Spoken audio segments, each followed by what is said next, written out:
कैसे हो आप सभी लोग? उम्मीद करता हूँ कि आप अच्छे हैं, मस्त हैं, स्वस्थ हैं, अपनी पढ़ाई को निरंतर आप लोग जारी रख पा रहे हैं। आज जैसा कि आप जानते हैं अपना जो सेशन रहने वाला है, कल तक अपन ने एशिया महाद्वीप का फिजिकल जो है वो अच्छे ढंग से देखा। एशिया महाद्वीप के फिजिकल पार्ट को लेकर के अपनी बातें हुई और आज अपन चर्चा करने वाले हैं उससे आगे की जो बातें हैं उनको लेकर के। कहने का मतलब ये है साथियों कि आज एशिया महाद्वीप के जो तथ्य हैं इन तथ्यों को लेकर के अपन चर्चा करेंगे, कौन कौन से तथ्य हैं, किस प्रकार से बनते हैं और इन तथ्यों से अपने किस टाइप के क्वेश्चन पेपर में आते हैं। तो आइएगा एक बार पुनः आप सभी का स्वागत करने के लिए तैयार हमेशा की तरह आपका होस्ट आपका दोस्त विजेंद्र सिंह। आज का सेशन समझने के लिए कुछ भी नहीं होगा, इसमें कंप्लीट सारे तथ्य होंगे जो अपन लिखते चलेंगे, चाहे आप क्लास के बाद में लिखें चाहे साथ साथ लिखें, वो आपकी सुविधा है, आप कैसे लिखना चाहते हैं अपन इन तथ्यों के ऊपर अब चर्चा करते हुए चलें। सबसे पहली बात, सबसे पहला जो तथ्य आ रहा है वो आ रहा है कि एशिया शब्द की जो उत्पत्ति है वो हिब्रू भाषा के आसू शब्द से हुई है।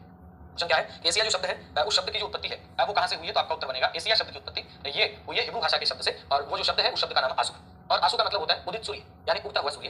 एक बात आप भली भांति जानते हैं कि विश्व के जितने भी महाद्वीप हैं उन महाद्वीपों में एशिया जो है जनसंख्या के हिसाब से भी और क्षेत्रफल के हिसाब से भी यानी दोनों ही हिसाब से अगर एशिया को देखा जाए तो दोनों ही दृष्टि से एशिया विश्व का सबसे बड़ा महाद्वीप है। यानी जनसंख्या में भी पहले नंबर पे आता है और क्षेत्रफल की बात करते हैं तो क्षेत्रफल में भी एशिया पहले नंबर पे ही आता है। उसके बाद में फिर बात आती है कि विश्व में अगर आपसे ये पूछा जाए कि सर्वाधिक जो आपका जनसंख्या वाला देश है वो कौन सा है, तो आप कहेंगे चीन। नहीं, अब आप कहेंगे विश्व में सर्वाधिक जो आबादी है वो चीन में नहीं है, विश्व में सबसे ज्यादा आबादी जो है वो कहां पे, भारत में। यानी वर्तमान में अगर पूछा जाए कि सर्वाधिक जनसंख्या वाला देश कौन सा है तो आपका उत्तर क्या आएगा, विश्व में सर्वाधिक जनसंख्या हाल फिलहाल आज की तारीख में बोले तो वर्ल्ड पॉपुलेशन रिपोर्ट 2023 के अकॉर्डिंग बात करें अपन। अब आगे जब कभी आएगी 25, 26, 28 में तब अपन उसकी बात करेंगे, लेकिन अभी तो वर्ल्ड पॉपुलेशन रिपोर्ट 2023 और 2023 की रिपोर्ट के अनुसार अपने एशिया महाद्वीप की बात कर रहे हैं, एशिया महाद्वीप में देशों की बात कर रहे हैं। तो क्षेत्रफल में तो आप जानते हैं कि रशिया सबसे बड़ा है यानी रूस सबसे बड़ा आता है, क्योंकि रूस दोनों महाद्वीपों में, एशिया यूरोप दोनों में। इसलिए अगर आपसे ये पूछ लिया जाए कि पूर्ण रूप से एशिया महाद्वीप में स्थित कौन सा देश है जो बड़ा है, तो आपका उत्तर आएगा निश्चित रूप से चीन जो है वो बड़ा है, क्योंकि रूस, कनाडा, फिर तीसरे नंबर पे चीन। लेकिन जनसंख्या में अब भारत एक नंबर पे आ गया है, ये बात ध्यान रखना। विश्व का सर्वाधिक वर्षा वाला स्थान, ये कई बार क्या होता है कि पेपर में ऐसे क्वेश्चन आ जाते हैं, अब वर्षा वाला स्थान नहीं पूछ के क्या पूछा, एक बार पेपर में आ गया कि विश्व में सर्वाधिक आर्द्रता वाला स्थान कौन सा है। अब भाई साहब चाहे आर्द्रता कहो चाहे वर्षा कहो, बात आपको एक याद रखनी है, विश्व में सर्वाधिक आर्द्रता वाला जो स्थान है वो मासिनराम चेरापूंजी है। और मासिनराम चेरापूंजी ये कहां पे आता है, तो याद रखिएगा कि मासिनराम चेरापूंजी ये मेघालय के अंदर आता है, बोले तो अपने भारत में।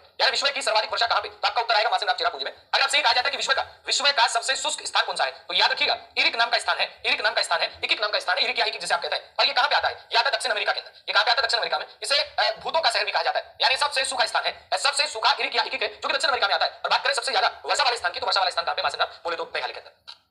इसके बाद में अगला तथ्य बनता है कि सर्वाधिक डाकघर कहां पे, पूरे विश्व की बात कर रहे हैं, भारत के अंदर है। सर्वाधिक जलयान कहां बनते हैं, जापान में बनते हैं। जापान के 4 प्रमुख द्वीपों के बारे में बताइए। अपन ने जब जापान के द्वीपों का जिक्र किया है तब अपन ने होक्काइडो, होन्शु, शिकोकू, क्यूशु इनकी बात की है। याद रखना सबसे महत्वपूर्ण बात जो है, जापान का सबसे बड़ा जो द्वीप है वो कौन सा है, होन्शु है। यानी जापान का सबसे उत्तरी द्वीप कौन सा, होक्काइडो है। और जापान का सबसे बड़ा द्वीप, यानी सीधा आप कहें कि जापान का बड़ा द्वीप कौन सा है, आपका उत्तर बन जाएगा जापान का जो बड़ा द्वीप है वो बड़ा द्वीप कौन सा है, तो याद रख लेना जापान का जो सबसे बड़ा द्वीप है वो होन्शु है। जापान का सबसे बड़ा द्वीप कौन सा है, तो याद रखिएगा होन्शु द्वीप जापान का सबसे बड़ा द्वीप है। याद रहेगी कितनी बात, बिल्कुल रहेगी। तो जापान में द्वीप कितने, आपका उत्तर आएगा 4। 4 कौन से हैं, एक होक्काइडो है, एक होन्शु है, एक शिकोकू है और एक क्यूशु है। इनमें सबसे बड़ा कौन सा है, तो आप कहेंगे होन्शु। इनका क्रम पूछा जाए तो आप कहेंगे होक्काइडो, होन्शु, शिकोकू और क्यूशु। इतनी चीज आपको याद रखनी है। ओके,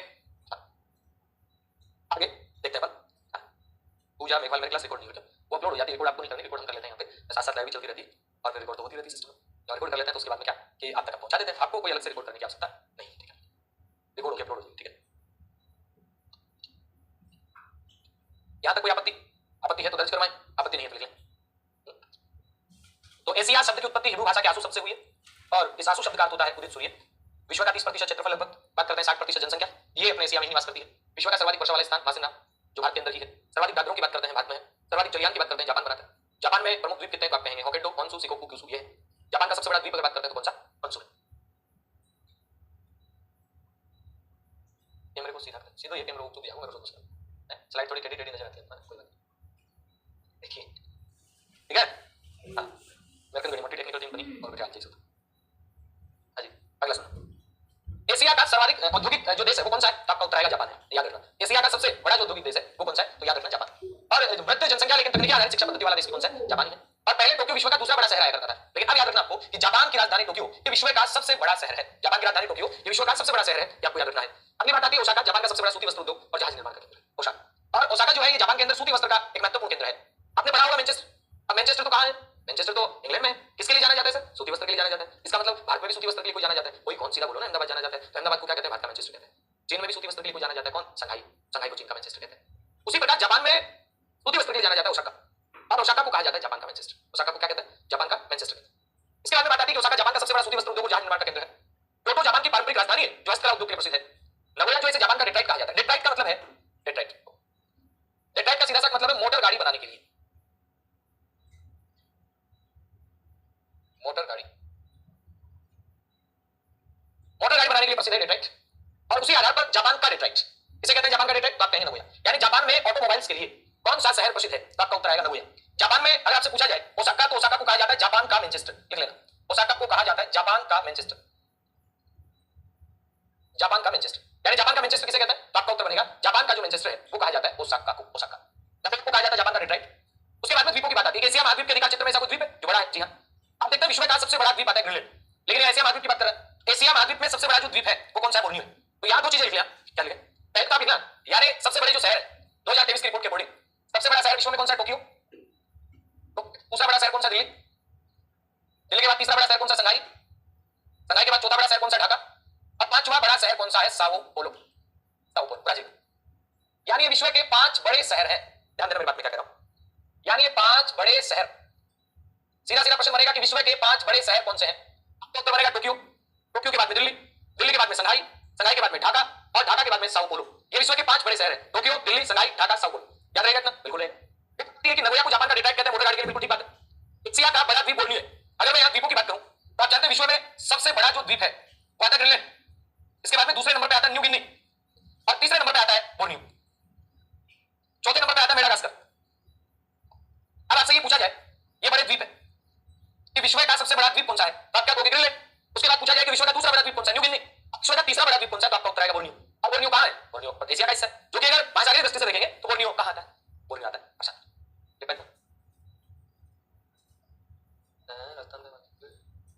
राजस्थान में मैनचेस्टर भिलवाड़ा है और राजस्थान का नवीन जो मैनचेस्टर वो भिवाड़ी है। भिवाड़ी। ओके, अगला देखिएगा एशिया का सबसे छोटा देश कौन सा है? तो आप कहेंगे मालदीव है।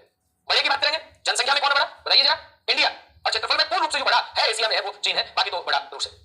दक्षिण पूर्वी एशिया को कहा जाता है क्रॉस रोड ऑफ कल्चर, विभिन्न संस्कृतियों का मिश्रण है वहां पे। दक्षिण पूर्वी एशिया में आप पढ़ के आए, अपने पहली क्लास में एशिया में ये देखा था कि दक्षिण पूर्वी एशिया के अंदर कौन कौन से आएंगे। तो आपने देखा दक्षिण पूर्वी एशिया के अंदर कौन कौन से देश थे? मलेशिया भी था, इंडोनेशिया भी था, कंबोडिया भी था, वियतनाम भी था, लाओस भी था, थाईलैंड भी था। ये कंप्लीट जो थे ये दक्षिण पूर्वी एशिया में थे। और दक्षिण पूर्वी एशिया के जो देश है इन्हें कहा जाता है क्रॉस रोड ऑफ कल्चर, यानी संस्कृति का एक मिलन, सांस्कृतिक चौराहा जिसे आप कह सकते हैं हिंदी में। किसे कहते हैं? दक्षिण पूर्वी एशिया के देशों को कहते हैं, जहां विभिन्न प्रकार की संस्कृतियों का मिश्रण होता है, इसलिए इन्हें कहा जाता है क्रॉस रोड ऑफ कल्चर। दक्षिण पूर्वी एशिया का सर्वाधिक आबादी वाला देश और इस्लामिक देशों में सबसे बड़ा जो देश है वो कौन सा है? इंडोनेशिया। यानी आपसे पूछा जाए दक्षिण पूर्वी एशिया का सबसे बड़ा देश कौन सा है तो आपका उत्तर क्या आएगा? इंडोनेशिया। उसके बाद बात करें जकार्ता इंडोनेशिया का प्रमुख बंदरगाह, जैसा कि आप जानते हैं। लिखे फिर नीचे, इतना लिखे फिर आगे देखते हैं।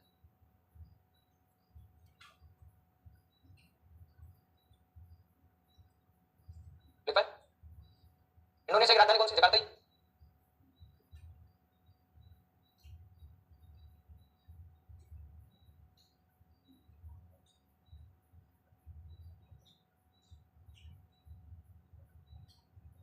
एक बात बता दूं, इंडोनेशिया ने अपनी नई राजधानी नुसंतारा में स्थापित करने का प्रस्ताव जो पास कर लिया, लेकिन वो करंट का प्रश्न। इंडोनेशिया की नई राजधानी बोर्नियो द्वीप में होगी, जिसका नाम होगा नुसंतारा। Nusantara, Nusantara. लिखें, लिख लो, लिखना चाहूंगा। इंडोनेशिया की नई राजधानी नुसंतारा। ये चर्चा में इसलिए पूछा जा सकता है। इंडोनेशिया की नई राजधानी नुसंतारा में होगी। और ये कहां पे? बोर्नियो में। पुरानी राजधानी जकार्ता, इंडोनेशिया की राजधानी। ओके, चले आगे चलते हैं। इसके बाद सुनना और क्या बात आई वो देखते हैं। हाँ जी, अगली बात आती है और क्या क्या है? इंडोनेशिया में बात आ रही है कि बांडुंग जो है वो सिंकोना का सबसे बड़ा आपूर्ति करता है। सुमात्रा जो कि आता है एशिया महाद्वीप में, इंडोनेशिया का एक द्वीप है। ये बड़ा इंपॉर्टेंट क्वेश्चन है। ये तथ्य आते हैं लेकिन तथ्य केवल काम के होता है, इसे जरूर आप अंडरलाइन करें इंपॉर्टेंट लगा के। यानी सुमात्रा उत्तरी व दक्षिणी दोनों गोलार्धों में पड़ता है और यही महत्वपूर्ण बात है, याद कर लेना। ठीक है, उसके बाद जब अपन एशिया महाद्वीप के पढ़े देश पढ़े तो दक्षिण पूर्वी एशिया में एक देश ऐसा आया जो लैंडलॉक है। लैंडलॉक मींस स्थलरुद्ध है। स्थलरुद्ध मींस यानी चारों तरफ स्थल से घिरा हुआ है। तो याद रखें दक्षिण पूर्वी एशिया का एकमात्र स्थलरुद्ध जो देश है वो कौन सा है? तो याद रखें लाओस। यानी दक्षिण पूर्वी एशिया का एकमात्र ऐसा देश जो स्थलरुद्ध देश है वो कौन सा है? तो याद रखना लाओस। दक्षिण पूर्वी एशिया का एकमात्र स्थलरुद्ध।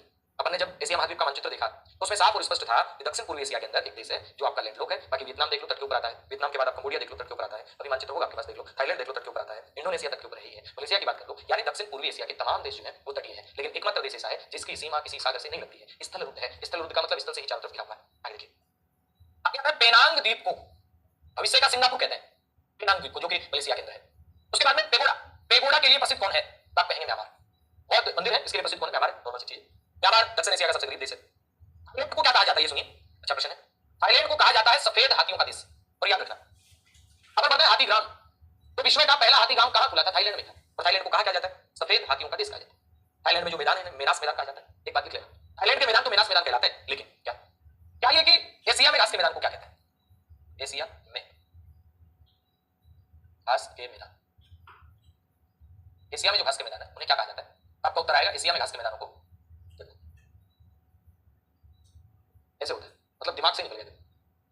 घास के मैदान अफ्रीका में सवाना कहलाते हैं, अफ्रीका के अंदर वेल्स कहा जाता है, और बात करें तो ब्राजील में पंपास कहा जाता है, अर्जेंटीना में पंपास कहा जाता है, वेनेजुएला में लानोस कहा जाता है। अमेरिका के अंदर घास के मैदानों को प्रेरीज कहते हैं और यहाँ स्टेपीज कहते हैं। तो पूरी राम कहानी चलिए ना तब याद है। यहाँ घास के मैदान को क्या कहते हैं? यूरेशिया वाला जो क्षेत्र है यहाँ घास के मैदान स्टेपी घास के मैदान कहलाते हैं। कौन से घास के मैदान कहलाते हैं? स्टेपी घास के मैदान, यानी ये यूरोप प्लस में एशिया दोनों में, यानी यूरेशिया कह सकते हैं, यूरोप प्लस में एशिया दोनों में घास के जो मैदान है इन्हें क्या कहते हैं? स्टेपी कहते हैं। वो कहते हैं कि कई बार दिमाग से निकल जाती है चीजें, ठीक है ना। हाँ, तो ये अलग अलग जगह अलग अलग घास के मैदान है, तो याद रखें। हाँ, अगली बात सुनिए, अगली बात करें कि लेबनान की राजधानी बेरूत को, बेरूत जो कि लेबनान की राजधानी है, इधर से एशिया इधर से यूरोप इधर से अफ्रीका, एशिया यूरोप और अफ्रीका का क्रॉस रोड्स कहा जाता है। इजराइल में सामूहिक कृषि को क्या कहा जाता है? किबुत्ज जिम कहा जाता है। भूटिया लोगों को क्या कहा जाता है? ड्रैगन पीपुल कहा जाता है। एक बात पूरी याद रखना, यानी नेपाल और भूटान इनको बफर स्टेट कहते हैं। नेपाल और भूटान बफर स्टेट, ये राजनीतिक भूगोल के अंदर बड़ी काम की चीज आती है जब कोई देश दोनों तरफ से शक्तिशाली राष्ट्रों से घिरा हुआ। और भी विश्व में बहुत सारे बफर स्टेट के उदाहरण हैं, लेकिन अपने एशिया महाद्वीप के दृष्टिकोण से तो याद कर लें बफर स्टेट कौन कौन से। आपका उत्तर आएगा एक तो नेपाल और दूसरा भूटान, ये दोनों बफर स्टेट है, यानी उधर चीन है इधर इंडिया है, दोनों की गोदी में बैठने का मौका इनके पास रहता है। बफर स्टेट, ठीक है, बोलिए।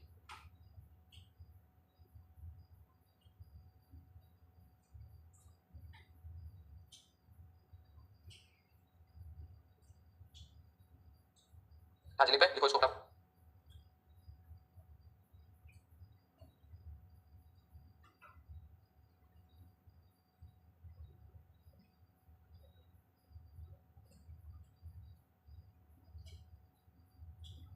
हाँ जी,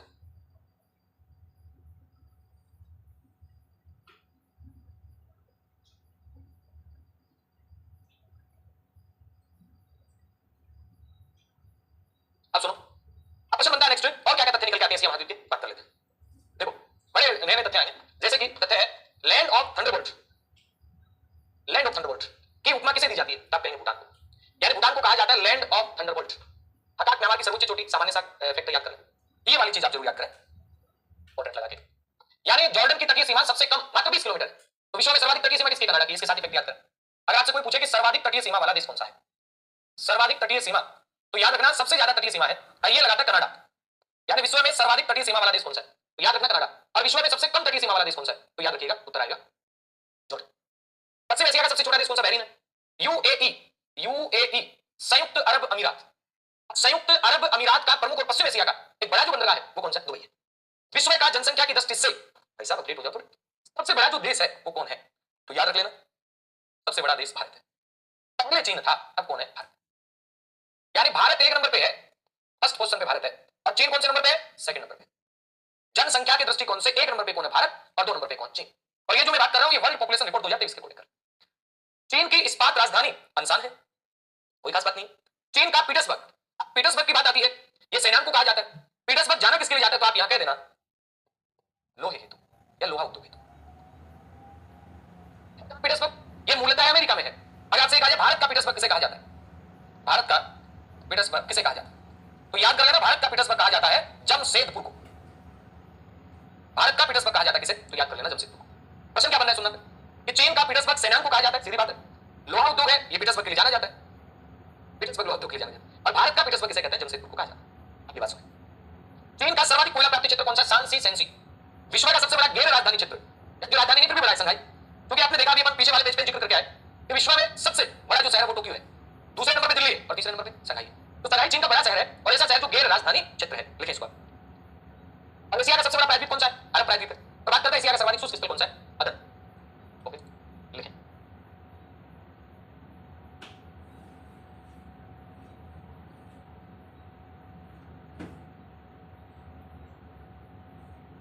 शंघाई क्या है? शंघाई गैर राजधानी क्षेत्र है जो सबसे बड़ा है। अब आपके मन में क्वेश्चन आएगा, आना भी चाहिए। अमेरिका का क्या बताया था? अमेरिका का बताया था कि पीटर्सबर्ग जो है मूलतः अमेरिका में, जैसे आप मैनचेस्टर कहां पढ़ते हैं? मैनचेस्टर आप पढ़ते हैं कि इंग्लैंड का शहर है जो सूती वस्त्र के लिए जाना जाता है, उसी आधार पे आप विभिन्न प्रकार के मैनचेस्टर की बात कर लेते हैं। तो यहाँ पे पीटर्सबर्ग कहां का है? ये अमेरिका का है, अब वो लेने के लिए जाना जाता है। अब उसी आधार पे विश्व में अलग अलग देशों के पीटर्सबर्ग है। जैसे चीन का पीटर्सबर्ग क्या है? आप कहेंगे सेनांग है। भारत का पीटर्सबर्ग क्या? जमशेदपुर है। बात अपन कर रहे थे विश्व का सबसे बड़ा गैर राजधानी क्षेत्र शंघाई। अब किन राजधानी का मतलब राजधानी नहीं फिर भी बड़ा है, तो जापान की राजधानी इसका मतलब राजधानी क्षेत्र है, दिल्ली भारत की राजधानी राजधानी क्षेत्र है, लेकिन चीन में तो नहीं है राजधानी शंघाई। कमेंट करके बताओ फटाक से कि चीन की राजधानी कौन सी है? उत्तर आना चाहिए। चीन की राजधानी कौन सी है? ये कमेंट करके बताओ और जल्दी बताओ।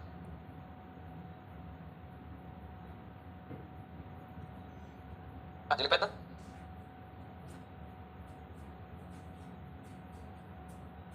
चीन की राजधानी बीजिंग है ना? चीन की राजधानी कौन सी? बीजिंग। ओके, इसको लिखिएगा, फिर आगे चलते हैं और बातें करें।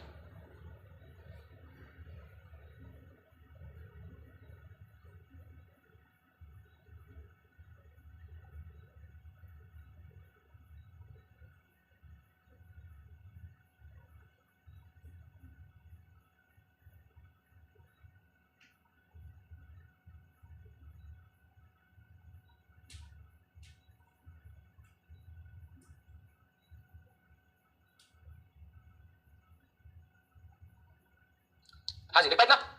अब सुनो, इसके बाद में फिर क्वेश्चन आता है क्या है और क्या क्या चीजें बनेंगी, वो एक एक चीज देखते चले। तथ्य का मतलब तथ्य ही अच्छे ढंग से पढ़ते हैं। हाँ बिल्कुल, राजधानी बीजिंग है, सबके कमेंट आ गए। अब सुनो, एशिया महाद्वीप में दो देश ऐसे भी जो दो महाद्वीपों में, अपने रूस को पढ़ा, यानी ये पूरा का पूरा एशिया महाद्वीप का मानचित्र देखते हैं आप जब, तो रूस वाला हिस्सा दोनों में आता है, इधर और इधर। इसी के अलावा बात करते हैं तो तुर्की यानी टर्की जैसे आप कहते हैं। आप जब एशिया महाद्वीप का मानचित्र देखते हैं ऐसे करके यूं, ये प्रायद्वीप आ गए, यानी ये रूस वाला भाग दोनों में, और इधर से जब आप देखते हैं ये यूं करके, तो यहाँ पे आता है टर्की। टर्की का आधा हिस्सा यूरोप में है, आधा हिस्सा कहां पे? एशिया में। इसी प्रकार ये जो आता है रूस, रूस एशिया में भी है, रूस कहां पे? यूरोप में भी। तो इसका मतलब दो देश ऐसे हैं जो दो दो महाद्वीपों में फैले हुए हैं, जो एशिया और यूरोप दोनों से संबंध रखते हैं। जैसे एक तो टर्की, और टर्की के बाद में आता है रूस। टर्की और रूस दोनों ऐसे हैं जो एशिया और यूरोप दोनों के अंदर फैले हुए हैं, यहाँ पर जिनका विस्तार दोनों महाद्वीपों में। याद रहेगा सर, चलेगा। अगली बात आती है कि जलवायु के आधार पर एशिया के कितने भाग किए जाते हैं। मैं बनाई हुआ देख लें, ये मानसून एशिया, यानी आप कह सकते हैं ये कंप्लीट जो पार्ट है यहां ही मानसून बनता है, इसलिए इस वाले एशिया को क्या नाम दिया जाता है? मानसून एशिया, यानी दक्षिण और दक्षिण पूर्वी एशिया, यहां मानसून बनता है, इसलिए इस एशिया को क्या नाम देते हैं? मानसून एशिया नाम देते हैं। शुष्क एशिया, ये वाला भाग आप जानते हैं कंप्लीट पूरा का पूरा क्या, यानी जिसके अंदर ये सारे ही आ जाते हैं, तजाकिस्तान, इराक, ईरान, लबड़े जबड़े सब आ जाते हैं, ये शुष्क एशिया है। और इसके बाद इधर मंगोलिया, रसिया, ये कैसा एशिया? शीत एशिया। ये एशिया कैसा? ये शीत है। तो उत्तर वाले भाग की जलवायु शीत है। बात करते हैं कि मध्य और पश्चिम ये दोनों शुष्क है, और जब दक्षिण एशिया की बात करते हैं तो जलवायु कैसी है? आपका उत्तर आएगा मानसूनी जलवायु। याद रहेगा इतना? ठीक है, सुनो आगे क्वेश्चन बनता है मानसून एशिया। कई विद्यार्थियों के कमेंट आते हैं कि सर सर्दी गर्मी में आप एक ही यूनिफॉर्म में रहते हो, मतलब सर्दी के कपड़े सर्दी में नहीं देखे आपके, गर्मी में भी यही कपड़े पहने रहते हो, सर्दी में भी यही। देखो यहाँ लाइटें रहती है, क्या पढ़ाते हैं? लाइटें रहती है, बोर्ड की गर्मी, ठीक है, इसलिए यहाँ सर्दी में सर्दी लगती है, गर्म रहता है कमरा बढ़िया वाला, है ना। तो अगर कोट पहन ले तो फिर गर्मी लगती है, गर्मी लगती है बोलना पड़ता है, तो अपने बोल के पढ़ा लें। गर्मी में फिर गर्मी में तो फिर साधन होता है, ठंडा हो जाता है, तो गर्मी नहीं लगती है, ये बात है। चले अब सुनो, तो शुष्क एशिया आ गया और शीत एशिया, मानसून एशिया। पाकिस्तान को क्या कहते हैं? नहरों का देश कहते हैं। बलूचिस्तान को पाकिस्तान का कैलिफोर्निया कहते हैं। कैलिफोर्निया है कहां? ये अमेरिका। सर्वाधिक जूट उत्पादन करने वाला देश कौन सा है? बांग्लादेश है, जूट उत्पादन करता है। एशिया का सबसे गर्म स्थान कौन सा है? जेकोबाबाद है, जो कहां पे? पाकिस्तान में। और विश्व का सबसे गर्म कौन सा पड़ा था? अल अजीजिया, कहां पे? अफ्रीका में। गर्म अलग है, शुष्क अलग है, दोनों में फर्क है, याद करें। शुष्क कौन सा है? इरिक या इकिक।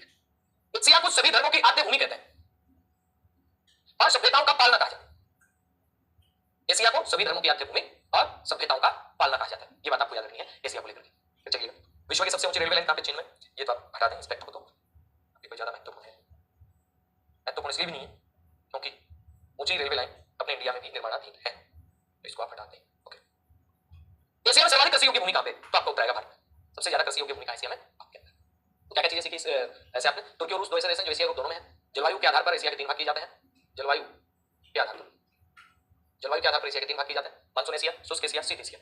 मानसून एशिया की बात करते हैं तो याद रखिएगा एशिया की 90% वर्षा ग्रीष्मकालीन मानसून से प्राप्त होती है और ये दक्षिण और दक्षिण पूर्वी एशिया में पाई जाती है। शुष्क एशिया की बात करें मध्यवर्ती एशिया, शीत एशिया की बात करें उत्तरी एशिया। पाकिस्तान को क्या कहा जाता है? नहरों का देश कहा जाता है। बलूचिस्तान जो है इसको पाकिस्तान का कैलिफोर्निया कहते हैं। सबसे ज्यादा जूट उत्पादन कहां होता है? बांग्लादेश में होता है। एशिया का सबसे गर्म स्थान कौन सा है? जेकोबाबाद, कहां है? पाकिस्तान में। और एशिया को सभी धर्मों की आद्य भूमि और सभ्यताओं का पालना कहा जाता है। ठीक है, आगे सुनिए लास्ट आज का। एशिया की प्रमुख प्रजाति कौन सी? मंगोल, यानी एशिया में कौन सी है? मंगोलियन एशिया में। सर्वाधिक बोली जाने वाली भाषा कौन सी है? ये थोड़ा सा चेंज हुआ है, एशिया में सर्वाधिक मंदारिन है, याद रखिए एशिया में मंदारिन। अगर विश्व की बात की जाए, विश्व की सबसे ज्यादा अंग्रेजी बोली जाती है, दूसरे नंबर पे बात करते हैं तो मंदारिन बोली जाती है, चीनी, और तीसरे नंबर पे बात करें तो हिंदी बोली, यानी हिंदी विश्व की तीसरी सर्वाधिक बोली जाने वाली भाषा है। सबसे ज्यादा कौन सी भाषा बोली जाती है? अंग्रेजी। सबसे ज्यादा बोली जाने वाली भाषा में जो लोग शामिल होंगे अंग्रेजी भाषा, उसके बाद मंदारिन, उसके बाद हिंदी। सर्वाधिक जनघनत्व वाला देश कौन सा? सिंगापुर, एशिया में। सर्वाधिक रबड़ उत्पादन कहां होता है? थाईलैंड में होता है। मंगलाबान जो पीओके में है, भारत और पाकिस्तान के बीच में विवादास्पद है। तिस्ता परियोजना बांग्लादेश में है, जिस पर भारत और बांग्लादेश के बीच विवाद। हिमालय का वृद्ध पुत्र किसे कहा जाता है? नेपाल को कहा जाता है।